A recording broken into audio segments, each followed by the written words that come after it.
Bien, il est 11h15. L'heure, c'est l'heure, comme on dit, en Alsace et partout, oui, surtout. Bienvenue à nos amis de la presse spécialisée dans les finances locales pour cette traditionnelle conférence de presse.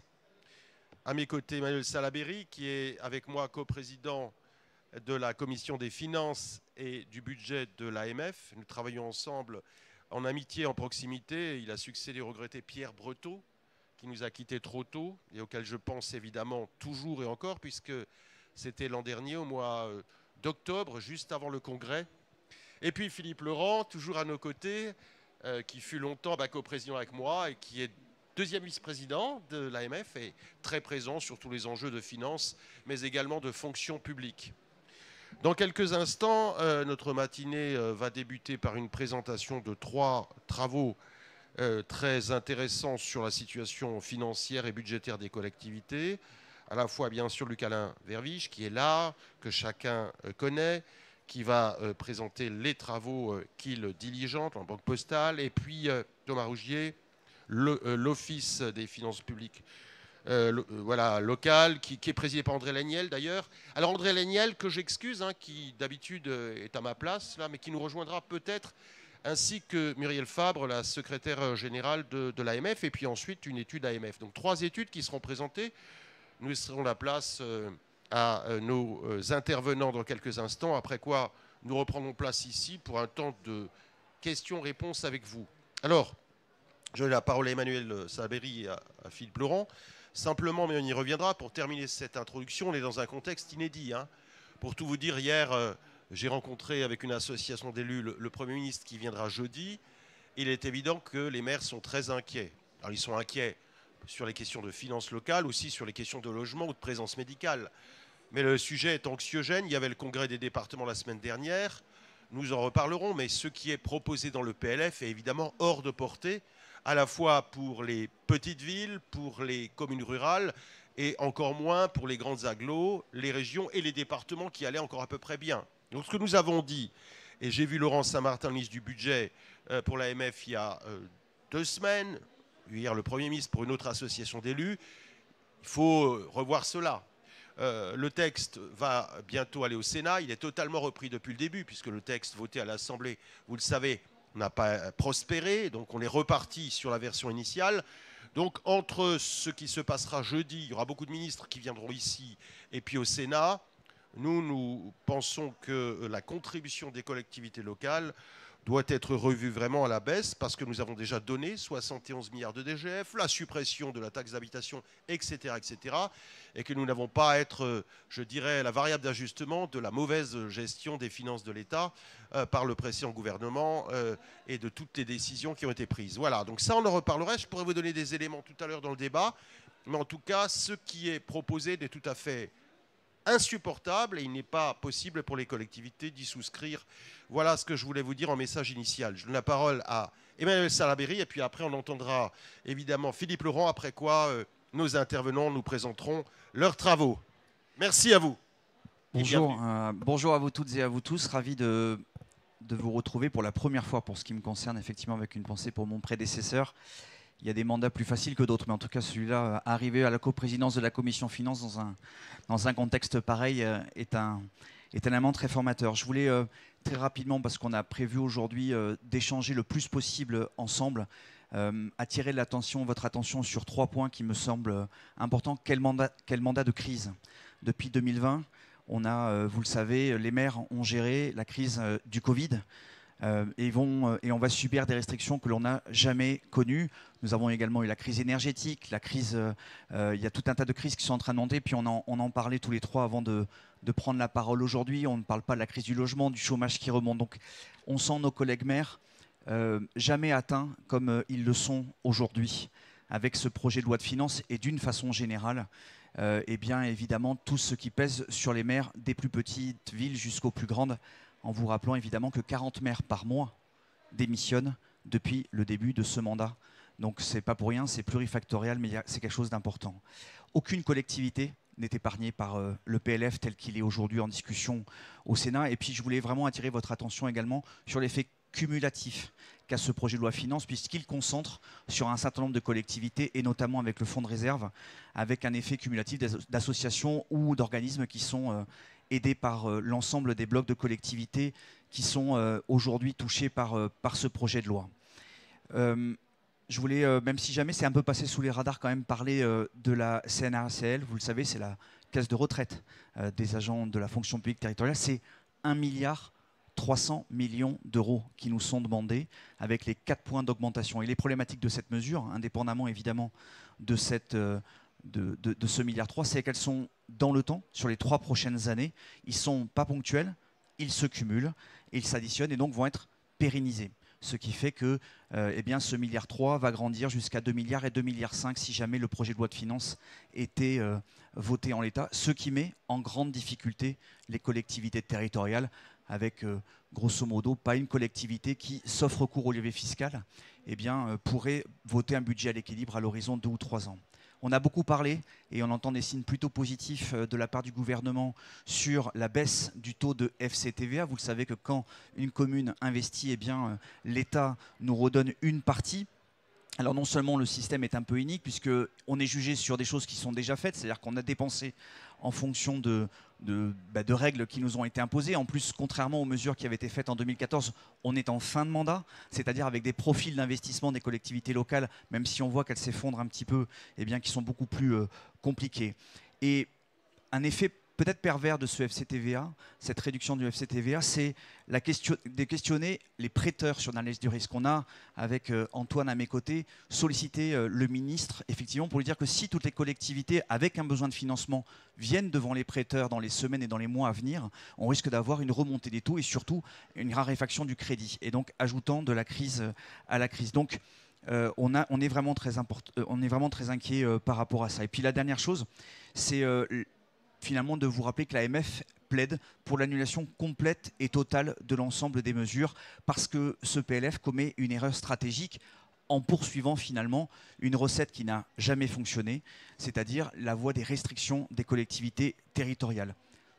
À chaque fois que l'État s'est tourné avec les collectivités territoriales pour pouvoir assécher son fonctionnement, il ne s'est pas désendetté.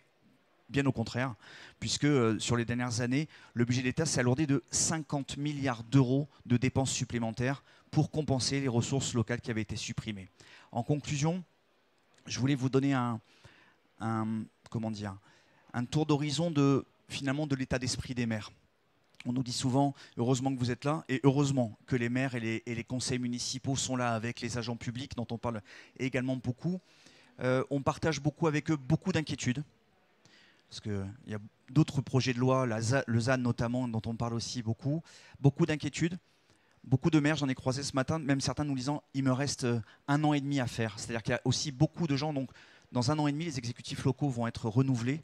Et on a vraiment l'impression que ce projet de loi de finances, indépendamment de ces flux, donne vraiment un coup de poignard très important dans les éléments de mobilisation des élus locaux. Et donc, on va se battre, non pas pour défendre un précaré ou je ne sais quelle baronnie, mais se battre pour essayer d'expliquer que si les communes, qui représentent quand même 70%, les collectivités locales, 70% de l'investissement en France, s'effondrent, eh bien, c'est tout un système qui va s'effondrer. On l'a peut-être dit, mais aujourd'hui, on est vraiment à la croisée des chemins.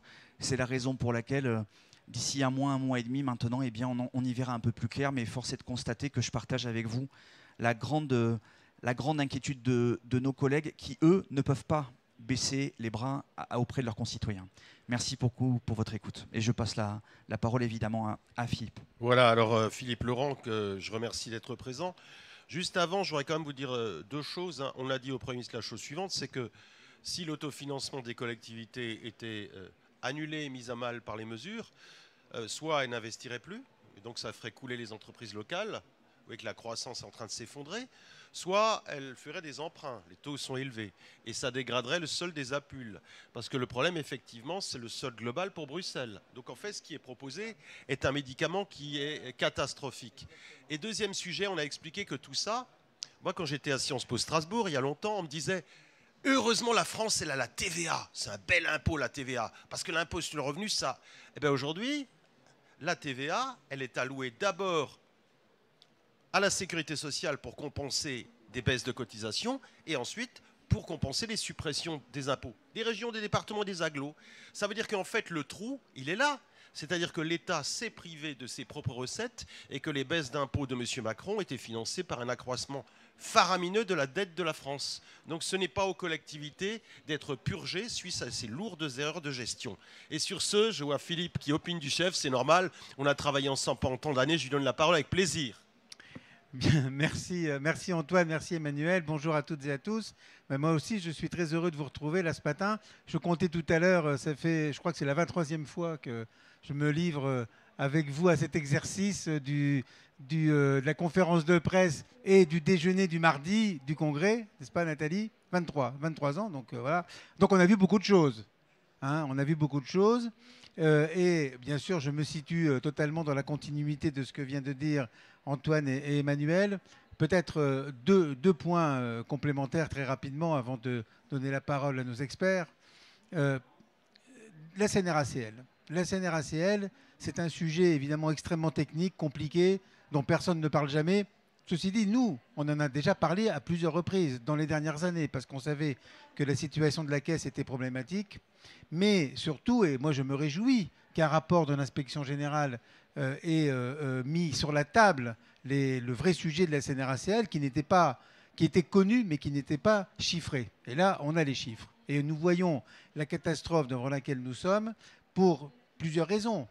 Ce n'est pas uniquement la question de l'affaiblissement du coefficient entre cotisants et retraités. Oui, il y a ça, mais ce n'est pas seulement ça. C'est que la CNRACL a été littéralement pillée pendant des années et des années au profit de tous les autres régimes de retraite. C'est le régime de retraite qui a le plus payé pour les autres. Hein. Donc le rapport d'ailleurs l'évalue à 100 milliards d'euros. 100 milliards d'euros, donc depuis le début de l'existence de la CNRACL.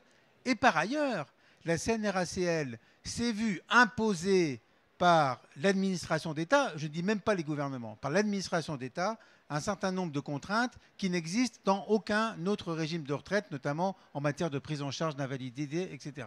Et donc nous sommes aujourd'hui devant cette situation où en effet le taux de cotisation devrait passer en quelques années à 45 points, il est de 31 aujourd'hui, il devrait passer à 45 points, et même si d'autres mesures ne sont pas prises, à plus de 50 points. Voilà. Et donc, cette affaire de CNRACL, je le dis donc à mes collègues, comme je le dis aussi à l'ensemble des associations d'élus dans le cadre de mes fonctions de porte-parole de la coordination des employeurs territoriaux, la CNRACL et plus globalement le système de retraite des agents publics territoriaux, puisque sont concernés pas seulement la CNRACL, il y a aussi l'Ircantec qui est concerné, il y a le RAFP, la retraite additionnelle de la fonction publique. Il y a la CNAV aussi, puisque les contractuels cotisent à la retraite à la CNAV. Et donc, il y a une mise à plat de ce système qu'il faut absolument faire et dont, pour ma part, je suis convaincu que nous aurions à un moment intérêt, nous, employeurs territoriaux, à être beaucoup plus autonomes sur ces questions. Parce qu'on voit bien que la non-autonomie que nous avions jusqu'à maintenant a conduit en fait à ce que, encore une fois, la Caisse soit pillée de cette façon-là, de manière absolument éhontée. Les inspecteurs généraux eux-mêmes, d'ailleurs, n'emploient pas ce mot-là, mais ils emploient des mots qui n'en sont pas très loin, pour dire que la situation qui a été faite à la Caisse est anormale. Voilà, ça, je voudrais vraiment que dans les réflexions, etc., vous ayez bien ça en tête, que cette question de la CNRACL est un sujet sur lequel on aura l'occasion de revenir, mais c'est un sujet aussi majeur à côté de tout ce qui a été dit par ailleurs. Et puis le deuxième point, Antoine l'a un peu dit, enfin l'a dit, mais je voudrais y insister, c'est qu'en réalité, en procédant comme ça, le gouvernement, me semble-t-il, fait une erreur économique majeure, c'est-à-dire en ponctionnant les budgets des collectivités locales. Parce que, par exemple, ce fonds de réserve, ce fonds de solidarité, de réserve, etc., ce n'est pas une économie. C'est une économie ponctuelle pour le budget de l'État. Mais ce n'est pas une économie de dépenses publiques. On est en train simplement de diminuer des transferts financiers entre des acteurs publics, l'État d'un côté, les collectivités locales de l'autre. Et donc, il ne s'agit pas globalement pour le système d'économie. Et d'ailleurs, Antoine l'a bien dit, eh bien, si les collectivités ont moins de dotations, ont moins de moyens, eh bien, un certain nombre d'entre elles augmenteront forcément leur endettement. Et quand on calculera le solde de Maastricht, ça ne changera rien. Voilà. Mais l'erreur, c'est de pénaliser les acteurs qui sont le plus efficaces sur le plan de la gestion publique. Les acteurs qui sont le plus efficaces sur le plan de la gestion publique. Parce que moi, je suis obligé et heureux de constater que nos collectivités, malgré tout, malgré les contraintes, malgré les difficultés, eh bien finalement, elles gèrent les services publics de proximité de manière finalement qui semble relativement satisfaire nos concitoyens. Eh oui. Et donc, nous sommes, nous, collectivités, à la fois dans la gestion des services publics de proximité et à la fois dans les investissements nécessaires pour développer nos territoires, pour faire face à la transition environnementale, etc., nous sommes les acteurs les plus efficaces. Et c'est là où il y a une erreur. C'est là où le gouvernement commet cette erreur majeure, qui est une erreur de stratégie économique, c'est que pénaliser les acteurs les plus efficaces, eh bien, ça ne peut pas servir le pays. Et je voulais insister là-dessus parce que, au-delà, évidemment, des difficultés que nous aurons et que nous avons à équilibrer nos budgets, etc., au-delà de ça, c'est tout le pays qui est pénalisé par ce type de démarche, ce type d'attitude. Et évidemment, c'est quelque chose que nous devons dénoncer. Voilà, merci mon cher Antoine. Je salue l'arrivée du président Léniel. Voilà. Merci, cher Philippe. Alors, bien sûr, André va nous rejoindre et il va nous dire, bien sûr, quelques mots. Je voudrais juste, avant de donner la parole à André Léniel, bien sûr que je salue très chaleureusement, vous dire que nos intervenants devront faire des interventions de 10 minutes parce que nous avons des contraintes horaires. Il est 11h30. Il faut laisser du temps pour le débat. À 12h30, nous arrêtons nos travaux parce qu'à 13h45, il y a un rassemblement des élus avec écharpe noire pour montrer notre colère.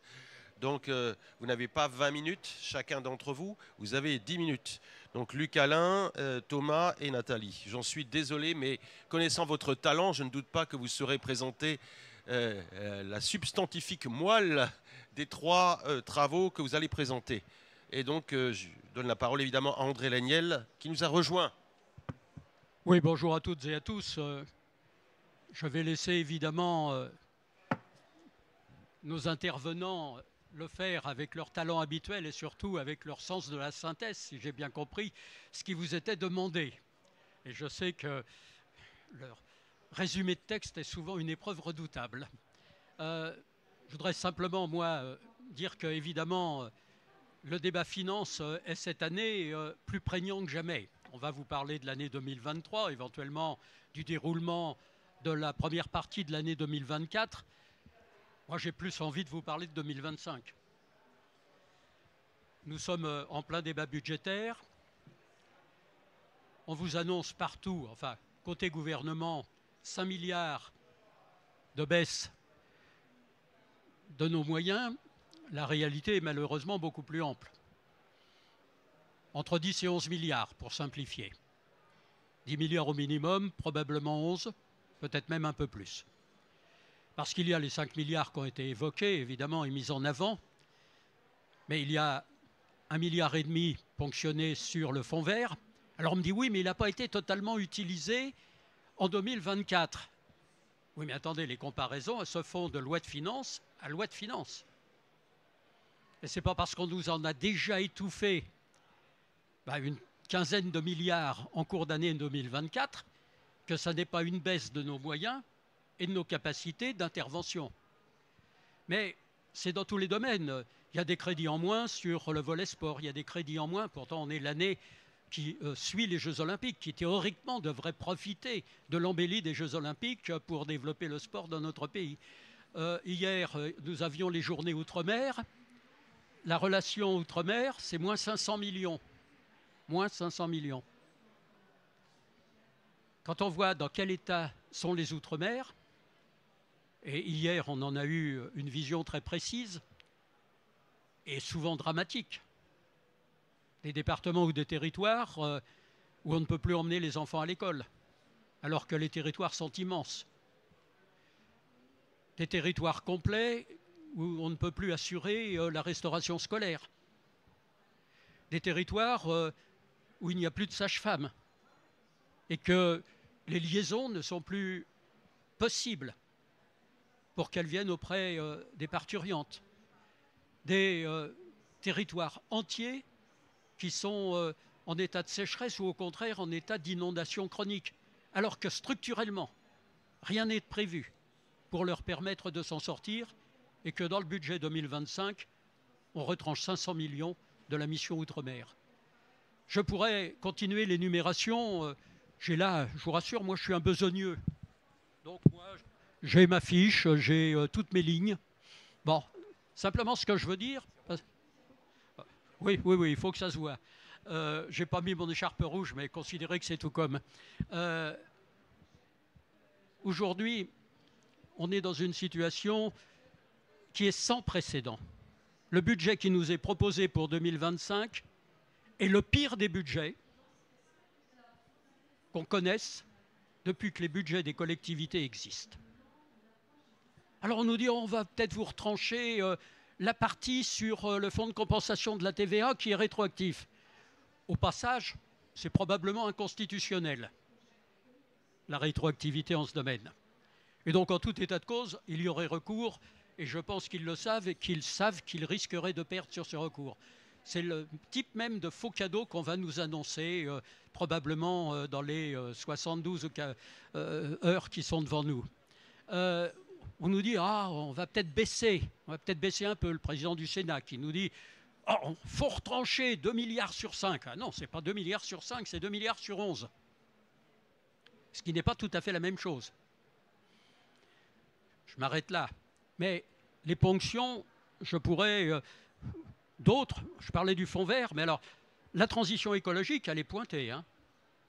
On a moins 500 millions sur le budget de l'ADEME, on a moins 130 millions sur les agences de l'eau, alors que ce sont des sujets évidemment au cœur de la problématique environnementale, plus le 1,5 milliard que j'évoquais sur le fonds vert. Ça veut dire qu'on est véritablement dans des injonctions contradictoires. On nous dit tous les matins qu'il faut faire des budgets verts. Mais je fais un budget vert avec quoi ? Puisqu'on supprime l'essentiel des crédits qui sont censés y être destinés. Voilà. On aura l'occasion de redire tout ça en séance, en plus court, parce qu'il y aura beaucoup d'autres thématiques à aborder. Mais je veux simplement tirer la sonnette d'alarme. Si, même avec 1 ou 2 milliards de moins, le budget qui est envisagé aujourd'hui, c'est un budget qui mettra la France en récession. Il y a un certain nombre d'organismes économiques, je pense à l'OFCE, mais il y en a d'autres, qui ont d'ores et déjà dit que si ces mesures étaient maintenues, ça diviserait par 2 la possible évolution du PIB. Comme celle-ci est déjà très modeste, ça veut dire qu'il y a un risque sérieux, argumenté, que nous entrions en récession à la fin de 2025. C'est donc non seulement une erreur démocratique que de nous assécher nos moyens, mais c'est en plus une erreur économique qui mettra en difficulté des branches entières. On pense bien entendu immédiatement aux bâtiments, aux travaux publics. Et quand on sait combien le bâtiment est déjà touché par la crise du logement que nous avions annoncé, nous, depuis plusieurs années, je me souviens avec François Barouin, avoir annoncé que ce qui était mis en œuvre mettrait le logement, si j'ose dire, dans le mur, c'est ce qui se passe malheureusement aujourd'hui.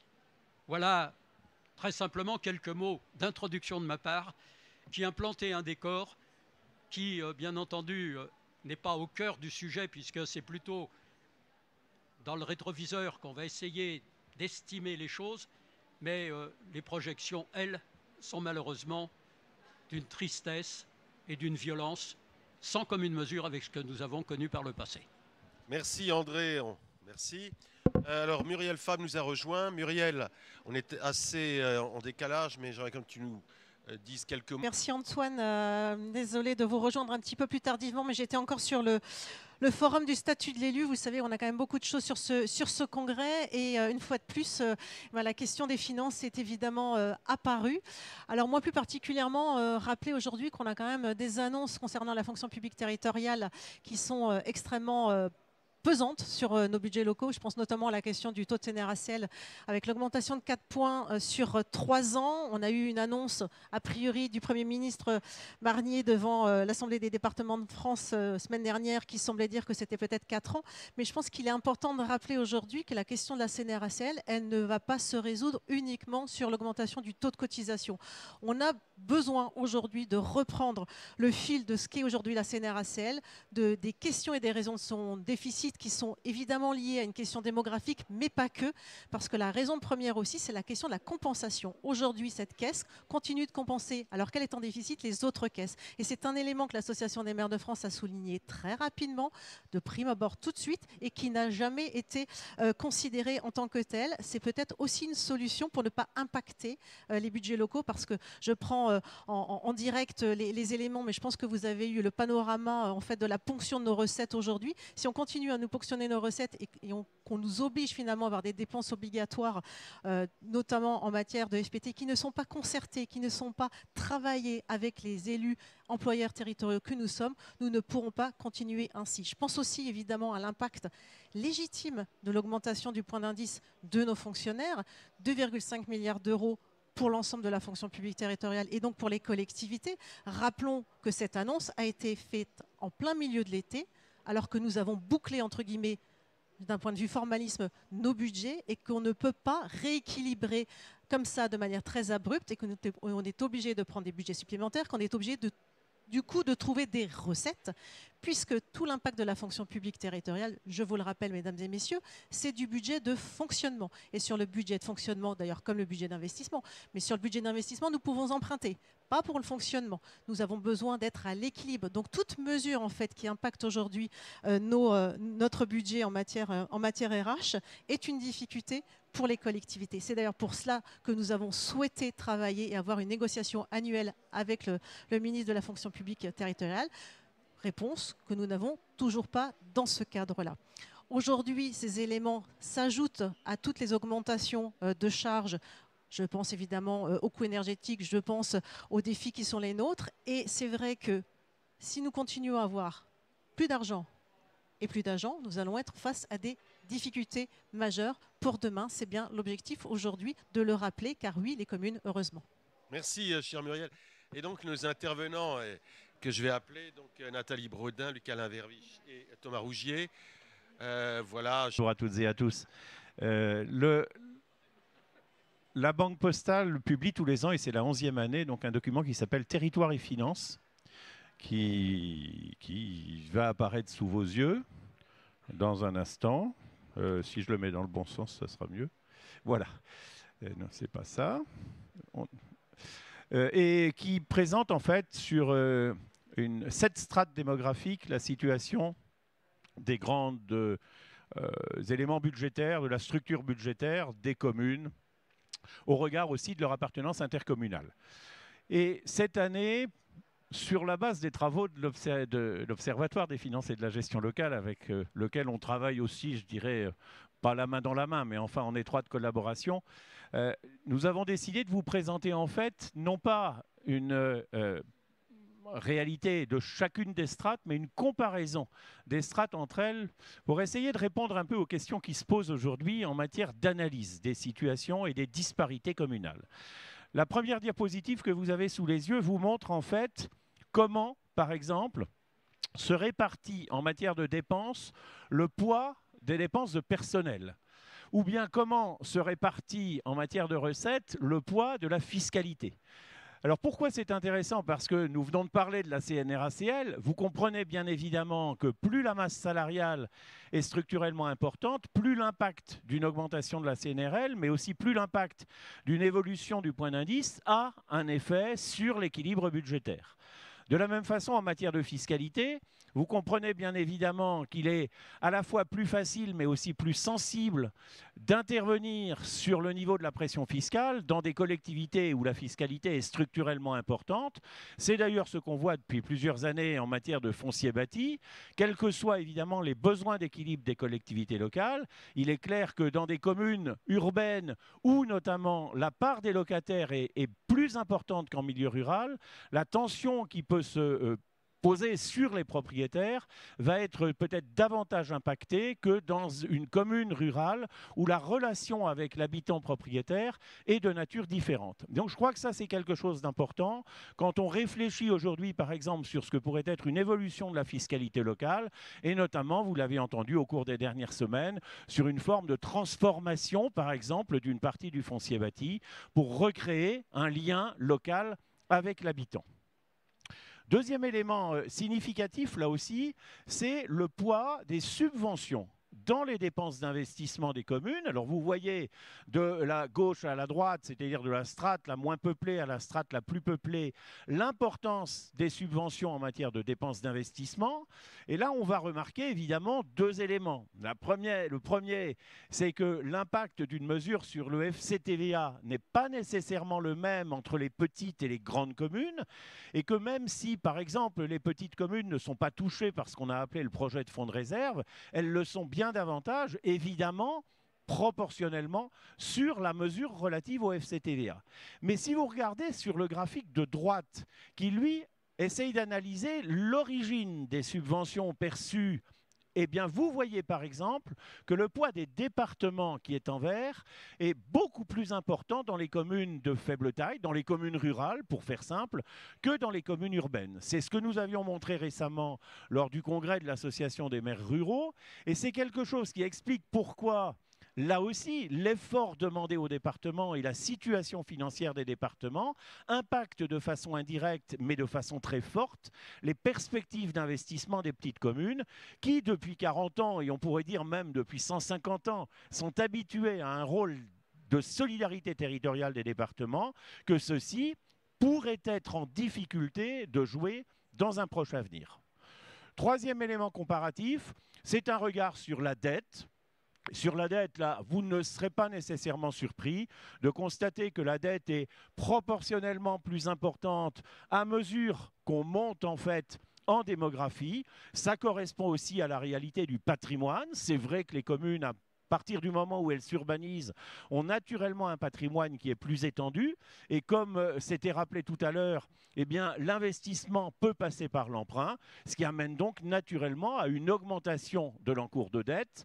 Mais derrière quelque chose qui reste quand même extrêmement maîtrisé, je vous rappelle que les collectivités locales vont se retrouver fin 2024 avec un niveau d'encours de dette de l'ordre de 7,2-7,3% du PIB environ, eh bien, ce qu'on constate quand même, c'est les disparités de situation. Et c'est aussi quelque chose qui est significatif. On ne peut pas imaginer, si vous voulez, de traiter 35 000 communes de façon complètement homogène. Vous avez un certain nombre de collectivités, vous le voyez, qui ont ce qu'on appelle un ratio, un délai de désendettement supérieur à 6 ans. C'est-à-dire qu'elle pourrait évidemment le doubler, et nous avons essayé de montrer que le recours à la dette pouvait être un moyen de financement de la transition écologique, mais vous avez un certain nombre de collectivités aussi qui ont déjà un délai de désendettement supérieur à 12 ans, voire qui avaient en 2023 une épargne brute, et c'est d'ailleurs ce que le rapport de l'Observatoire avait commencé effectivement à montrer. L'importance, c'est bien de traiter individuellement les situations quand elles le méritent.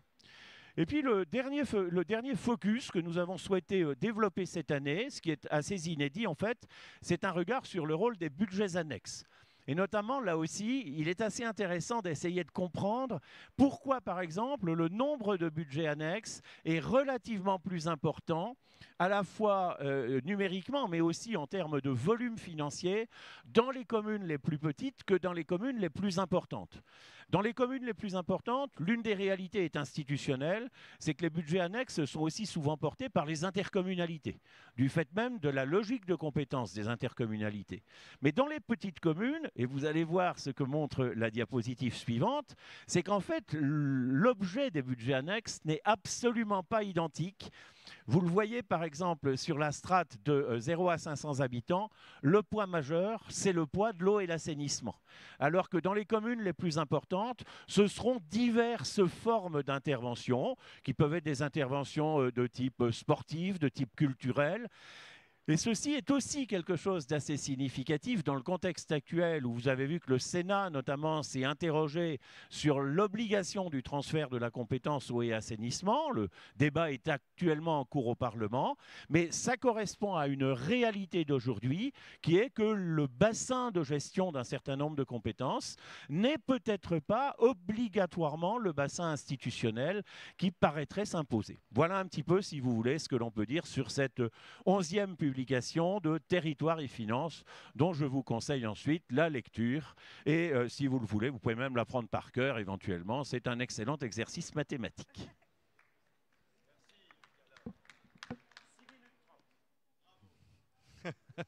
Le défi est lancé. Je vais prendre la zapette. J'ai déjà perdu 10 secondes sur ma zapette.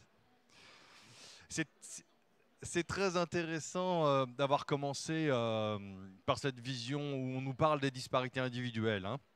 Parce que moi, je ne vais pas du tout traiter ce volet-là.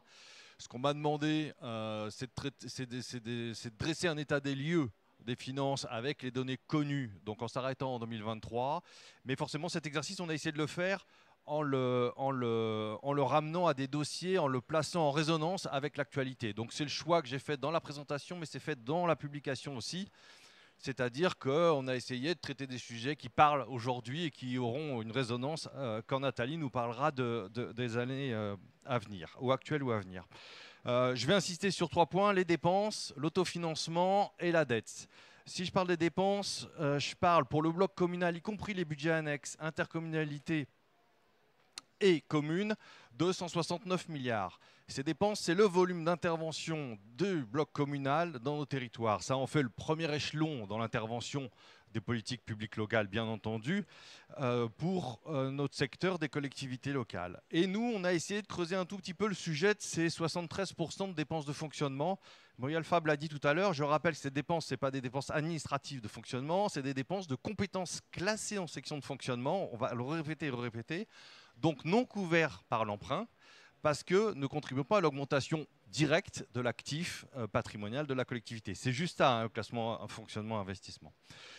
Ces dépenses de fonctionnement, on les a regardées. Alors là, vous avez le graphique, vous l'avez page 8 aussi du document. On l'a regardé, on a essayé de regarder l'évolution de ces dépenses de fonctionnement pour essayer de répondre définitivement à cette question. On en est où de ces dépenses? Et de ne pas partir dans tous les sens, de ne pas commenter des choses qui ne sont pas la réalité.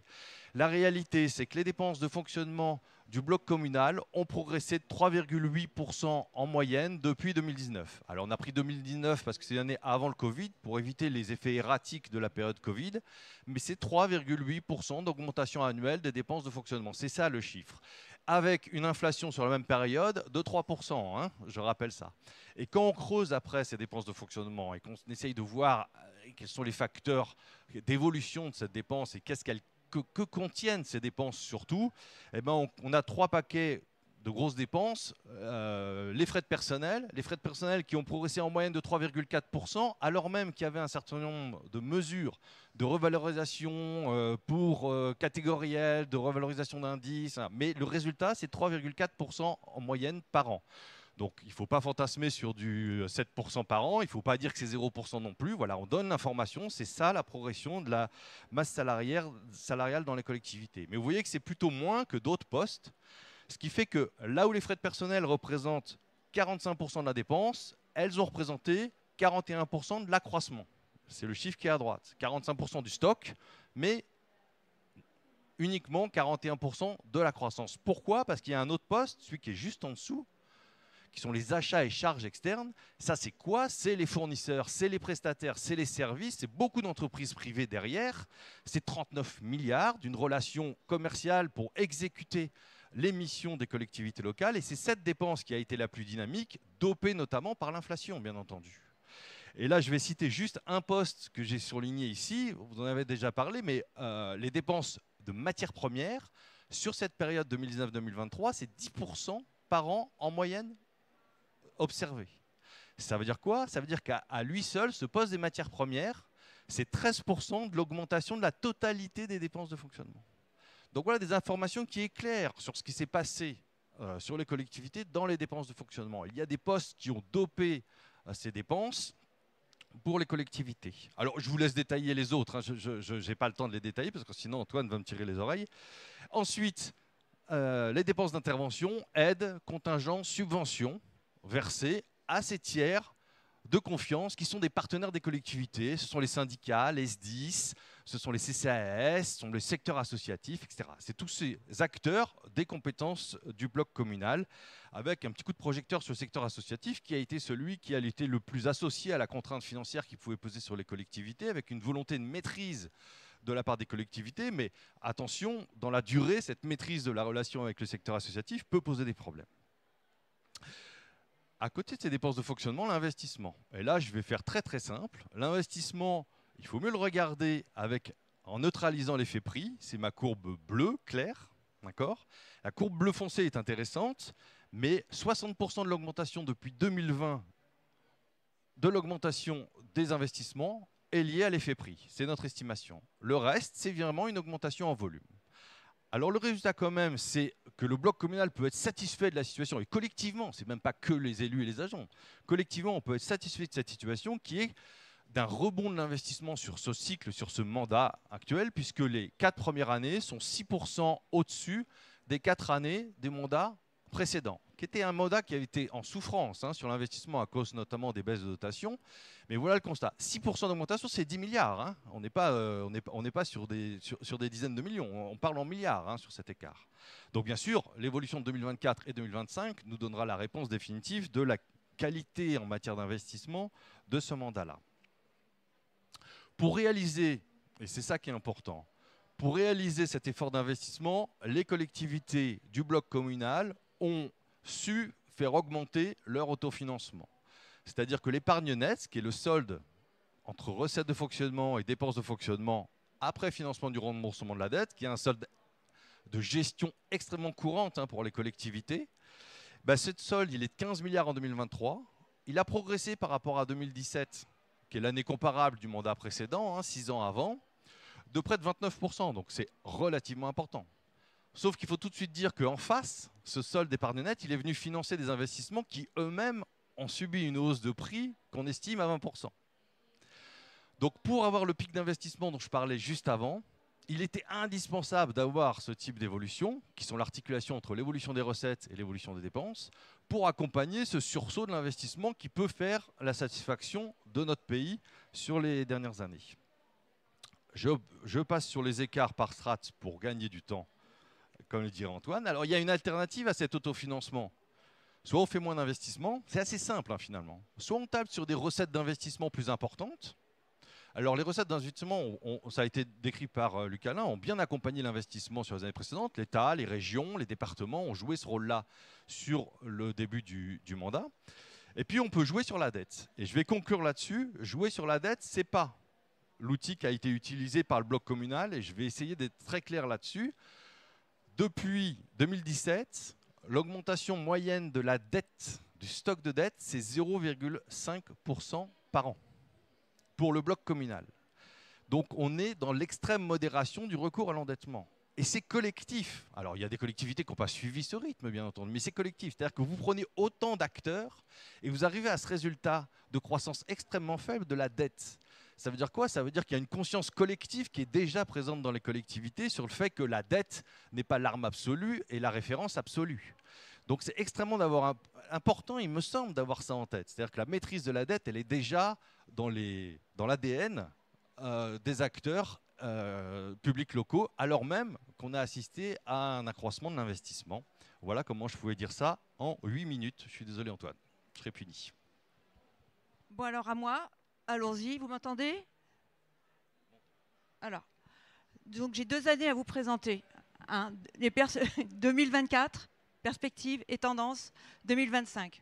Alors je passe sur la première partie. Je voulais juste vous dire que ce qu'il faut retenir de cette première partie, c'est que contrairement au budget de l'État, les budgets des collectivités locales sont équilibrés. Elles n'ont pas de besoin de financement de leur fonctionnement, contrairement à l'État. Quand le besoin de financement de l'investissement, par contre, augmente, ça signifie que l'investissement est dynamique. C'est une bonne nouvelle. Par contre, quand il y a une capacité de financement qui se dégage et qui est importante, ce n'est pas forcément une bonne nouvelle, ça signifie un effondrement de l'investissement. On l'a vu au moment de la baisse des dotations. Et donc cette circonscription de la dette locale à l'investissement fait qu'elle n'évolue pas. Elle reste à 9% du PIB depuis les années 90, contrairement à la dette de l'État, qui aujourd'hui a presque 90% du PIB. Le déficit du budget de l'État, il est structurel, contrairement à celui des collectivités locales. Pourquoi? Parce qu'il lâche, ça a été dit, la moitié de ses recettes de TVA tous les ans pour compenser des ressources supprimées. 100 milliards d'euros par an lâchés tous les ans, dont la moitié pour compenser les ressources locales. Le déficit du budget de l'État, il est aussi conjoncturel, en raison des erreurs de prévision de ces ressources sur l'IR, sur l'IS et sur la TVA. Et donc, le déficit de fonctionnement de l'État représente 5 points de PIB. Songez que le déficit de l'État, c'est 5,5. Sur ces 5,5, il y a 5 points, c'est le déficit de fonctionnement. En plus de ça, le déficit de l'État est structurel, contrairement à celui des collectivités locales, puisqu'il a une tendance à la baisse, quelle que soit la conjoncture. Vous avez en marron la courbe du déficit de l'État et en vert la courbe des APUL. Les APUL, elles tendent toujours vers zéro. Pour 2024, maintenant, quelles sont les perspectives qu'on peut envisager? Une bonne nouvelle, comme l'a dit aussi Thomas, l'investissement augmentera plus que l'inflation depuis 2020, grâce à l'augmentation de 2024. Je m'arrête là pour les bonnes nouvelles, parce que l'épargne du bloc communal en 2024 s'effondre de plus de 20%. L'encours de dette franchit le cap des 5 ans. Alors pourquoi cette évolution? Parce qu'il y a un effet de ciseau sur le fonctionnement des recettes qui augmentent beaucoup moins vite que les dépenses. Les recettes de fonctionnement, c'est d'abord les impôts et taxes qui évoluent de 3,7. Ça, c'est grâce à la revalorisation des bases de 3,8. Mais à contrario, il y a les DMTO qui s'effondrent à nouveau cette année dans les mêmes proportions que l'année dernière, à environ 20%. S'ajoute à cela la modération fiscale. Alors, je ne vais pas détailler là-dessus. Sachez que 80% des collectivités du bloc communal n'ont pas bougé leur taux. Vous avez le détail dans les analyses, détail réalisé par la DGFiP sur cette modération fiscale du bloc communal. Il y a la fraction de TVA. Alors là, je m'arrête quand même un petit peu pour dire que les collectivités locales pâtissent maintenant des erreurs de prévision du budget de l'État. Et oui, l'État s'est trompé sur la TVA. Il avait prévu 4,8 d'augmentation. Les collectivités se retrouvent à 0,8. Et donc l'État va leur reprendre la différence. Un demi-milliard d'euros va être repris sur les budgets locaux cette année en raison de ces erreurs-là. Sur la DGF, alors elle a augmenté de 1,7, mais une augmentation de 1,7, ce n'est pas une augmentation pour les collectivités. Ça permet juste de financer la hausse de la péréquation et ça permet juste de maintenir les dotations individuelles de DGF pour plus de 80% des collectivités. Les dépenses de personnel, je n'y reviens pas, il y a eu une augmentation importante sur les 3 dernières années. On peut d'ailleurs ajouter la police municipale, hein, parce que sur la police municipale, c'est 2,2 milliards de coûts annuels supplémentaires, dont 2 milliards sur les dépenses de personnel. La hausse des achats et charges externes, une hausse qui reste importante à cause de l'inflation. Il ne faut pas oublier que les 6 premiers mois de l'année 2024, il y a encore eu de l'inflation, avec sur l'énergie, par exemple, au mois de juillet, encore 8,5% de plus. La hausse des frais financiers, plus 10%, en raison de la hausse de l'emprunt dont on a parlé tout à l'heure, et en raison des indices sur lesquels sont adossés les prêts aux collectivités locales. Livret A, par exemple. Perspectives pour 2025, quelles sont-elles? Alors, 10 milliards de restrictions, voilà le détail, évoqué par nos élus tout à l'heure. 9 milliards de restrictions, j'appelle directes, parce qu'il fallait bien trouver un terme. Donc, vous avez le détail là, 3 milliards sur le fonds de réserve, 1,3 milliard sur la CNRACL et tous les autres montants que je tiens bien évidemment à votre disposition. Et s'ajoute plus d'1 milliard sur les opérateurs de l'État qui cofinancent les projets locaux. Parce qu'un projet de financement, ce n'est pas juste une collectivité locale, c'est plusieurs, notamment les agences de l'eau, l'agence des infrastructures de transport, que sais-je encore, vous avez la liste. Donc, en 2025, on aura une nouvelle fragilisation des équilibres du bloc communal. Je dis nouvelle, ça veut dire encore. Encore, parce qu'en 2023, première alerte, on a un besoin de financement des APUL de 9 milliards d'euros, niveau inédit depuis la crise des subprimes. 2024, dégradation de l'épargne, augmentation de la dette. 2025, 10 milliards de restrictions, c'est 20% de l'épargne des collectivités locales. C'est 85% de la baisse des dotations. La baisse des dotations, c'était sur 4 ans quand même. Là, on a 10 milliards sur une seule année. Tout ce poids-là pèse sur les budgets locaux et s'ajoute le pilotage constant et permanent des budgets locaux par le budget de l'État. Premier pilotage, la suppression du levier fiscal. Je n'y reviens pas, les 2 tiers de la fiscalité reposent sur le foncier bâti. Deuxième pilotage, l'adossement des recettes locales à la TVA, avec les erreurs de prévision tout à l'heure qui bousculent de plein fouet les budgets. Le mariage TVA et Coco, le mariage infernal. Pourquoi? Parce que l'évolution des recettes locales, avec ces 2 éléments-là, se détache progressivement des évolutions socio-économiques, de l'évolution de la population. Donc, au final, on a des ressources locales qui deviennent de plus en plus déconnectées des rendements du cadastre. Et enfin, les 71 milliards d'euros de pertes cumulées sur la DGF, la multiplication des normes, je n'y reviens pas. Donc au final, on aura non seulement une nouvelle fragilisation des équilibres locaux, mais une fragilisation des équilibres publics dans leur ensemble. Parce qu'on est à 1 an de la fin du mandat. Les dépenses correspondent à les dépenses correspondant à des projets déjà engagés pourront être difficilement stoppées. Donc, pour compenser le manque à gagner, évidemment, les collectivités locales, si elles peuvent bloquer une certaine partie de leurs dépenses, sur le reste, elles seront obligées d'emprunter. Dernier élément, le pilotage des budgets locaux aggrave aussi annuellement et de façon structurelle le déficit de l'État, puisque 50 milliards d'euros sont imposés au budget de l'État pour compenser les recettes locales. Et si on n'avait pas ces 50 milliards de TVA affectés aux recettes locales, eh bien, quand on recalcule le déficit du budget de l'État, il aurait été de 4,1% au lieu de 5,5% actuellement. Voilà. Et pour conclure, donc, mais ça a été dit assez largement, au-delà des équilibres du bloc communal, c'est toutes les priorités fixées par le législateur, transition écologique, infrastructures et autres, qui seront bloquées par ce nouvel assèchement des finances locales. Je vous remercie.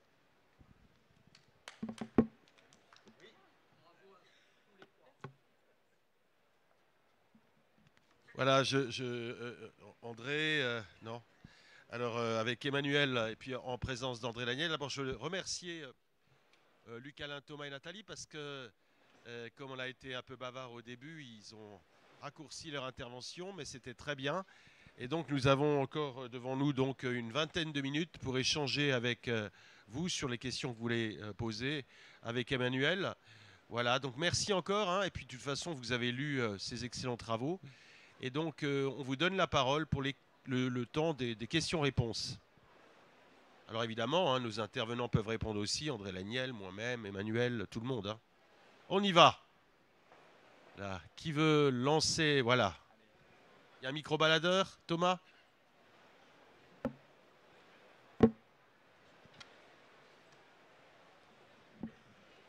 Alors, le bloc communal a été un peu mis en cause en ce qui concerne la croissance de ses effectifs qui aurait pesé sur ses budgets. Que répondez-vous?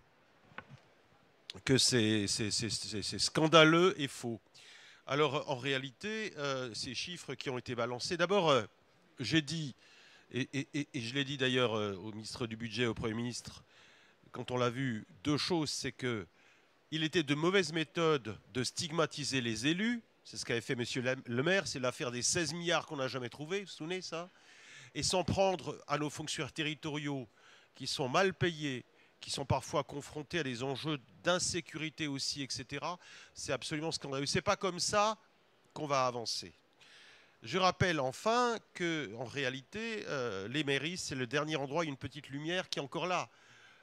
Nos agents locaux doivent se substituer à des missions qui ne sont plus accomplies par l'État. Partout sur le territoire, l'État s'est désengagé. On a connu l'époque où dans les préfectures, il y avait quelqu'un. Dans les préfectures, on ne reçoit plus personne. Les opérateurs de l'État sont numérisés à l'excès. Les DAS, les DDE, ça n'existe plus. Donc en réalité, la croissance des effectifs territoriaux compense et même pas des désengagements de l'État et des opérateurs de l'État. Donc nous le disons, c'est faux, stigmatisant et scandaleux. C'était faux statistiquement puisque les effectifs des intercommunalités n'avaient pas été retraités. Donc déjà, on s'appuie sur des chiffres qui étaient faux. Et quand on est là-dessus, c'est évidemment, il faut qu'on se pose la question de qu'est-ce qu'a transféré sur la même période l'État aux collectivités territoriales. Je prends souvent l'exemple des passeports et des cartes d'identité que vous venez faire aujourd'hui en mairie et qui étaient auparavant qu'on faisait en les préfectures. Donc nous reprocher des maisons qu'on vient nous transférer, et puis évidemment tout ça avec toujours plus de simplification administrative et toutes les strates qui... Aujourd'hui c'est clair, c'est que pour faire un achat public ou d'autres choses, il faut être beaucoup plus nombreux parce que c'est techniquement plus compliqué. Voilà. Donc les maires n'aiment pas créer des postes par besoin. C'était une excellente question qui concerne aussi Muriel Fa, puisqu'ils sont de RH. Tu veux en dire un mot aussi ? Simplement rappeler, et je rejoins ce qui a été dit, c'est qu'aujourd'hui, la question des transferts de compétences, elle ne s'accompagne pas non plus de transferts de moyens. Et nous sommes là aussi, tu l'as justement rappelé Antoine, pour pallier aux carences de l'État. Ça a été dit sur la question tout à l'heure des policiers municipaux. Hein. Nous agissons là en complément aujourd'hui de l'action sécuritaire qui est d'abord et avant tout une compétence de l'État. Nous avons aussi des compétences GEMAPI, nouvelles compétences qui nous ont été transférées, sur lesquelles il faut aussi des agents qui sont en capacité technique de pouvoir répondre aux besoins de nos concitoyens et de pouvoir nous éclairer, nous appuyer aussi pour nos politiques publiques. Nous pouvons aussi parler du service petite enfance, qui aujourd'hui n'est pas une compétence obligatoire, mais qu'on nous incite fortement à mettre en place et à mettre en œuvre. Là aussi, il va falloir des agents dans ce cadre-là. Donc il y a un équilibre évident à trouver où finalement, on nous dit vous employez trop. Force est de constater que ce n'est pas le cas d'ailleurs, hein, que nos augmentations, nos effectifs restent de manière très maîtrisée, je dirais, dans l'ensemble sur la fonction publique territoriale, mais que derrière, nous continuons à agir de plus en plus pour répondre aux besoins de nos concitoyens. Donc je pense qu'on sait faire l'équilibre, mais on ne saura pas le faire de manière complète encore longtemps. Et puis je voulais dire une chose aussi. En ces temps de populisme, il est particulièrement scandaleux de stigmatiser nos agents public. Il y a déjà souvent une petite musique dans l'opinion publique. Il faut rien, machin. Vous voyez, ça fait partie des préjugés des lieux communs. Alors si en plus, au sommet de l'État, et y compris au ministère en charge, on commence à taper sur nos agents publics qui sont les fantassins de la République au quotidien, ça alimente aussi le populisme et les préjugés. Donc moi, j'en ai assez. J'ai entendu effectivement le Premier ministre dire, ou le ministre du Budget, qu'on allait revenir au respect. On ne sera pas forcément d'accord sur le fond, ça c'est une chose.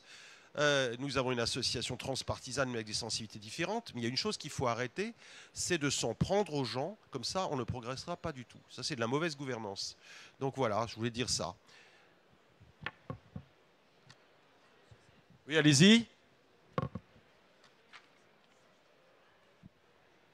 Oui, Laurent Thévenin, les Échos, vous disiez voilà, sur le mandat, il va y avoir une hausse, il y a une hausse de l'investissement, mais au-delà, compte tenu voilà, des mesures qui sont annoncées, est-ce que vous attendez un contre-coup pour le cycle prochain? Et est-ce que vous avez des prévisions déjà enfin, d'évolution de l'épargne brute pour les années à venir? Ça va dépendre de ce qui va se passer dans les prochains temps. D'abord, le Premier ministre va venir jeudi. La discussion sera là au Sénat.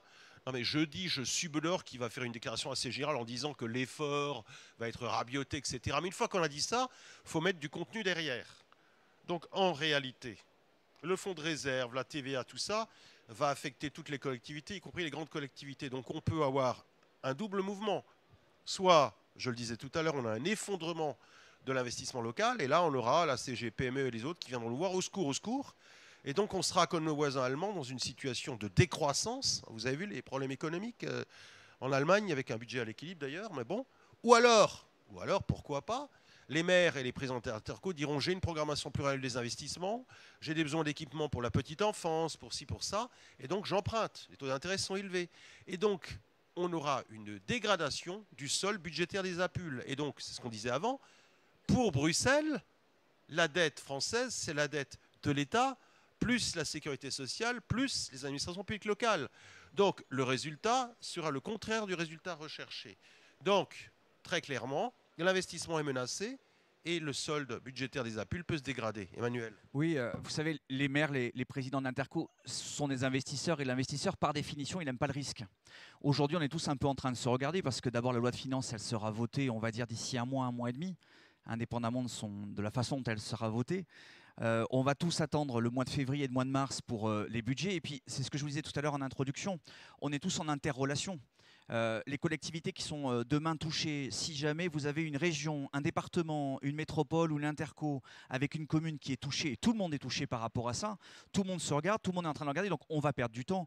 Donc pour répondre à votre question, c'est toujours difficile de prévoir l'avenir, mais on ne peut pas s'attendre, même si jamais c'était la dernière année du mandat, pleine, donc plutôt une année, c'est la raison pour laquelle on a des bateaux compliqués à arrêter, hein. On peut s'attendre vraiment à une contraction et un effondrement effectivement de l'investissement si on va là-dessus. Donc, et par ailleurs, si jamais les taux d'intérêt remontent, on aura une limitation de fait aussi de la capacité d'investissement. Bien sûr, Muriel Fabre ou André Léniel sont avec nous. Simplement pour compléter aussi, c'est vrai qu'on ne peut pas aujourd'hui obérer sur l'avenir par rapport aux investissements, mais simplement se remettre en fait en tête l'exemple de la DGF au moment où elle a été fortement baissée. Nous avons eu une baisse de l'investissement local. Donc aujourd'hui, on le sait, et André Léniel l'a assez répété, nous sommes au-delà des contrats de Cahors, nous sommes au-delà de cette situation financière par rapport à la baisse de nos recettes, à la ponction nationale de nos recettes. Donc on peut évidemment envisager une baisse de l'investissement local, non seulement liée à une augmentation du taux, mais ce qui a été rappelé tout à l'heure par Nathalie Brodin, c'est aussi, n'oublions pas que nous avons des partenaires financiers à nos côtés aujourd'hui qui subissent la même perte de leurs recettes, donc nous risquons de ne plus les avoir non plus. Oui, on voit bien, hein, on parlait des départements en particulier. Beaucoup de départements sont sous la ligne de flottaison et ont une impasse budgétaire, et ça va être le cas également des grandes agglos, des régions, etc. Question suivante. Oui, à gauche là. Yann Chirel-Marinet pour la Gazette des Communes. Deux questions. La première sur la trésorerie. On a quand même un niveau de trésorerie qui est encore très élevé pour les collectivités du bloc communal. 38 milliards. On dit souvent que les maires des plus petites communes thésaurisent pour déclencher les investissements à la fin du mandat. Est-ce que ça va arriver? Ça, c'est la question. Et la deuxième, c'est, Monsieur Léniel, vous parliez des faux cadeaux qui viendront dans les prochaines 72 heures. Ça pourrait être quoi les vrais cadeaux? Voilà, André Léniel. Excellente question. D'abord,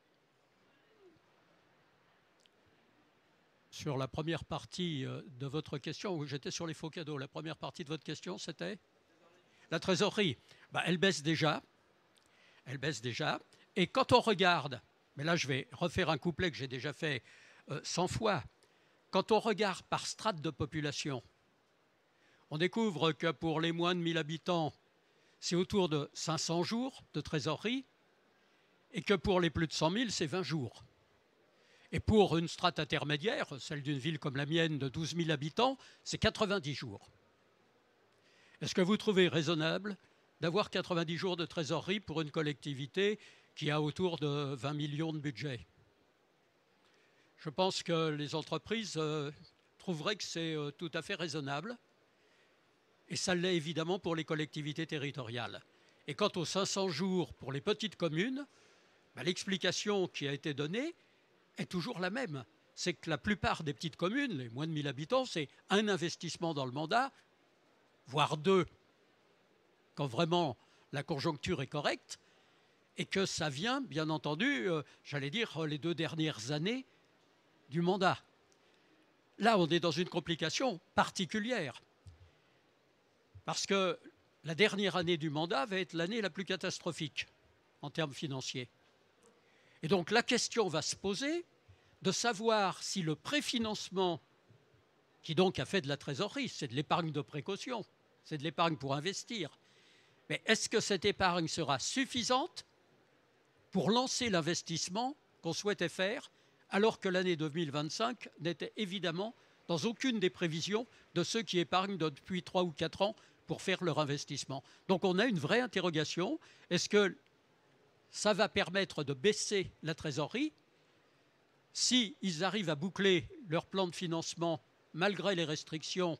Alors nous verrons effectivement en 2025, baisser considérablement le niveau de trésorerie si malheureusement il n'arrive pas à boucler et si, j'allais dire, la crainte de l'avenir l'emporte sur l'espérance du progrès, alors nous risquons que la thésaurisation continue à s'amplifier en attendant des jours qu'on augure malheureusement comme étant funestes pour l'année qui vient, mais peut-être aussi un peu au-delà.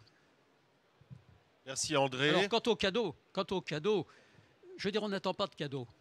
On n'aura rien qu'on ne soit capable nous-mêmes d'imposer. Et c'est pour ça que la lutte que va mener l'Association des maires de France pendant ce congrès est celle qu'elle devra mener dans la continuité du congrès, qui ne doit être qu'un point de départ et non pas un point d'arrivée, sera déterminante, cette lutte, pour que nous puissions ramener à des proportions raisonnables et compatibles à la fois avec l'avenir de nos collectivités, mais aussi avec le maintien du niveau économique indispensable à notre pays. Et je rappellerai toujours également que les dotations, la fameuse DGF, n'est pas un cadeau, hein. La DGF, c'est ce que donne l'État aux collectivités locales pour exercer des missions qu'il devrait lui-même exercer. On a fait passer au fur et à mesure du temps la DGF comme une espèce de récompense. Non, c'est que l'État nous donne de l'argent, quand il en donne encore, parce que certaines villes ont des DGF négatives maintenant, pour pouvoir fonctionner. Donc on n'attend pas de cadeau, mais je pense que déjà la base du respect sera déjà un élément élémentaire, un point élémentaire de discussion entre l'État et nous. Et puis il faut rappeler que nous n'avons jamais été demandeurs de la suppression de la fiscalité locale et que nous préférions des impôts locaux sur lesquels on pouvait déterminer le taux dans un débat démocratique plutôt que des dotations. Donc c'est bien l'État unilatéralement, sur la base de promesses démagogiques lors des élections présidentielles, qui a largement détruit la fiscalité locale et donc le lien entre les habitants et le territoire. Donc nous demandons plus de la responsabilité et certainement pas des dotations dont on sait comment elles terminent. Je voudrais insister sur un point, c'est l'insécurité financière dans laquelle on met nos collectivités territoriales. On nous avait annoncé en début d'année un taux d'évolution de la TVA pour que nous puissions anticiper nos budgets. La semaine dernière, donc en novembre, j'ai reçu un avis qui baisse les prévisions de TVA pour ma modeste communauté de communes de 20 000 habitants de 175 000 €. Le tout au 15 novembre, alors que nous sommes censés, évidemment, ajuster d'ici le 31 décembre. Si nous étions très serrés en termes de budget local, ça veut dire que ça nous mettrait en besoin de financement, sans que, bien entendu, nous n'ayons aucune responsabilité dans cette dérive. Or, actuellement, l'ensemble des communautés, c'est surtout elles qui sont touchées, un peu les communes, c'est aussi mon cas, quand nous sommes aux 4 taxes, mais les communautés sont toutes en train de recevoir, j'allais dire, la correction, dans tous les sens du terme, qu'implique la baisse de TVA. Et quand on nous dit que ça va continuer à être une recette majeure pour nos collectivités territoriales et que le spectre de la récession est devant nous, alors je pense que nous pouvons encore accroître nos inquiétudes pour l'année 2025. Oui, on va continuer à cela. On peut ajouter le retour des variables d'ajustement qui affectent lourdement les intercos. Bon, je suis vice-président d'une agglo de 280 000 habitants, Mulhouse-Alsace agglomération, et c'est des sommes énormes. Donc si on cumule le tout, moi j'ai plus de section pratiquement d'investissement, enfin j'ai plus d'autofinancement. J'ai vu que c'est 8 millions sur une agglo de cette taille qui serait demandé si les mesures restaient en l'état. Donc voilà, et derrière les grandes agglos ont des rôles péréquateurs par rapport aux petites communes, etc. etc. On est bien d'accord. Alors, on va y aller. Qui va encore intervenir? Oui.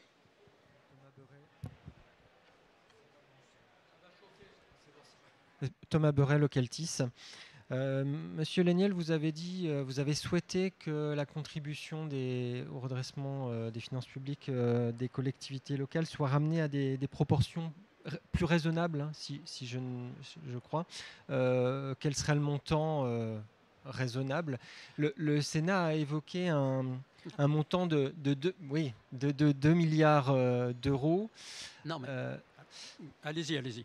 Bon, et en début de conférence de presse, oui, vous disiez qu'il fallait absolument annuler toutes les mesures d'économie prévues dans ce projet de budget. Mais on a écouté Catherine Vautrin, et elle ne cesse de répéter qu'en bas de page, il faudra arriver à une économie de 5 milliards. Mais ce chiffre est totalement faux. Je le dis depuis le début. D'accord, mais... Et je lis encore dans beaucoup d'organes de presse qu'on table sur les 5 milliards. Mais ce n'est pas 5 milliards. Là, on peut débattre entre 10 et 11. Entre 10 et 11 milliards. Donc même si on nous supprime 2 milliards, ça veut dire que nous serons au minimum à 8 milliards de ponctions ou de charges nouvelles. Parce qu'il y a à la fois des ponctions et des charges nouvelles. Donc même à 8 milliards, ça n'est pas raisonnable, ni entendable, en supposant que le président du Sénat soit entendu. Bien. Donc, véritablement, je veux dire, on est complètement hors zone de raison. Et ça portera, j'allais dire malheureusement, sur nos services publics. Parce que ce qu'on ne pourra pas faire en supprimant des investissements, parce qu'il y a des coûts partis, on ne va pas pouvoir, quand on a financé sur 2 ans un gros investissement et qu'il a démarré en 2024, on ne va pas pouvoir dire en 2025, excusez-moi, on arrête, parce qu'on n'avait pas pu anticiper une saignée comme celle que nous subissons. Ça ne marche pas. Donc on va être obligé en tout état de cause, et souvent on est dans ce cas en fin de mandat, d'avoir des gros projets qui sont sur un exercice, 2 exercices, voire plus, on va être obligé de continuer. Et si on ne peut pas toucher, j'allais dire, à l'autofinancement et à l'investissement, le seul moyen, malheureusement, ça va être de toucher au fonctionnement. Et le fonctionnement, ça veut dire que ça touche aux services apportés à la population directement. Et nous risquons alors d'avoir un certain nombre de services publics locaux qui sont en difficulté. C'est déjà le cas pour tout l'outre-mer. On l'a constaté hier dans notre journée outre-mer. Ça risque maintenant d'être le cas dans beaucoup de départements. On nous annonce au moins 20 départements qui seront, j'allais dire, dans la zone critique, voire au-delà dès cette année.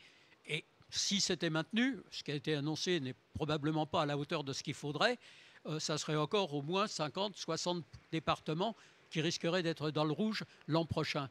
Donc, je veux dire, et l'effet domino, ne le sous-estimez pas.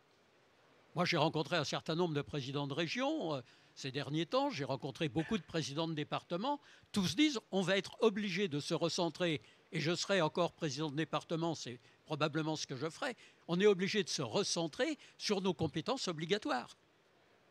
Et quand on se recentre sur les compétences obligatoires, ça veut dire que les compétences facultatives et l'aide aux communes est une compétence facultative, aussi bien pour les régions que pour les départements, sera amputée là aussi, et ça viendra se cumuler avec le reste. Donc il y a un effet domino qu'on n'est pas encore capable de totalement estimer, mais qui risque d'avoir un impact tout à fait considérable.